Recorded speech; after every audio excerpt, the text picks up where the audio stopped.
प्रेक्षकांनो नमस्कार. आजच्या भागामध्ये मंजूची आई आणि अमृता आतमध्ये जायला लागतात आणि त्यांना सत्याला भेटायचं असतं.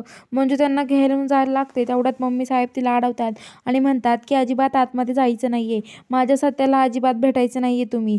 आणि हे बघ, शांत व्हा, अजिबात माझ्या सत्याकडे जायचं नाही तुम्ही, मला माहिती आहे ना तुम्ही कशा आहात ते, अजिबात माझ्या सत्याकडे जाऊ नका. तर आता लगेच असं म्हणतात आणि निघा इथून चला, आणि त्यांना तिथून ते काढून देतात आणि मंजूच्या आईन त्या आता घरी येतात.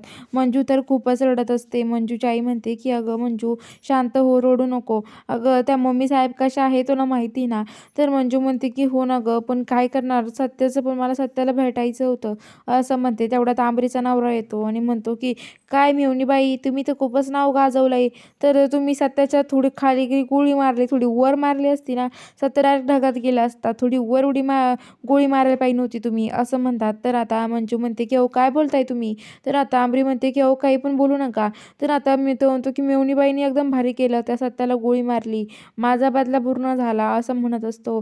तर आता ती म्हणते की हे बघा, तुम्ही एकदम फेमस झालात मेवणीबाई, आता सगळ्या महाराष्ट्रात जगात फेमस झालाय, टी व्हीवर बघा, मोबाईलवर बघा, तुमच्याच बातम्या चालू आहे. तर टी व्हीवर बघते तर मंजूचीच बातमी चालू असते, ते सांगत असतात मंजूने सत्याला गोळी मारली आहे म्हणून, आणि मोबाईलला पण तेच चालू असतं. तर आता मंजूला खूप टेन्शन येतं. तर आता मंजू म्हणते की असं का घडतंय सगळं.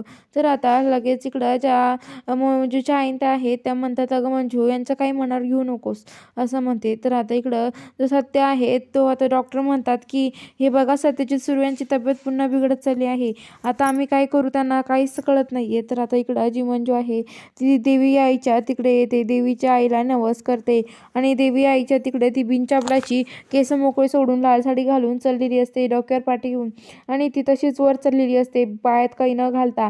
तिच्या पायामध्ये नारळाची करोटी लागते तरी पण ती तशीच चालत राहते आणि खूप रडत असते, तिच्या पायातून रक्त येत असतं तरी पण ती सत्यासाठी नवस केलेला पूर्ण करायला चाललेली असते, सत्याला लवकर बरावं लागावं त्यामुळं. आणि इकडं सत्याला खूप त्रास व्हायला लागतो आणि सत्या परत तसंच करायला लागतो. तर आता लगेच चित्रकार आणि ते बलवंत ते घाबरून जातात.